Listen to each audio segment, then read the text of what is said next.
বিশ্বকাপ খেলতে এখনও যুক্তরাষ্ট্রের ভিসা পায়নি ইরান ফুটবল দল। আজকালকের মধ্যে ফিফার সাথে চূড়ান্ত বৈঠকে সমাধান চাইবে ইরান ফুটবল, জানিয়েছেন সভাপতি মেহেদী তাজ। গ্রেটেস্ট শন আর্থকে সামনে রেখে তুরস্কে ক্যাম্প করার কথা টিম মেলির। কালার এক্সপার্ট ডার্ক স্যাপ এবং মাইল্ড অন হ্যান্ডস টেকনোলজি সমৃদ্ধ অরিক্স অ্যাডভান্স ডিটারজেন্ট পাউডার, আপনার লন্ড্রি এক্সপার্ট।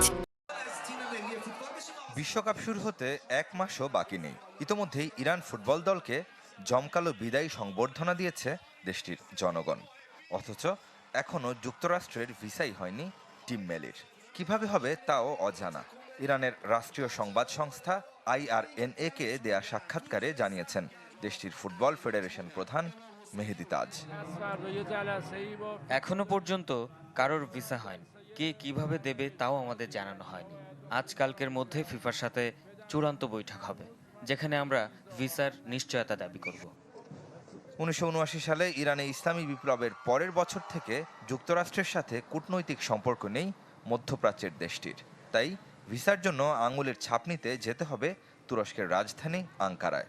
বিশ্বকাপ প্রস্তুতির অংশ হিসেবে একই দেশের ভিন্ন শহর আন্তালিয়ায় ক্যাম্প করবে টিম মেলি।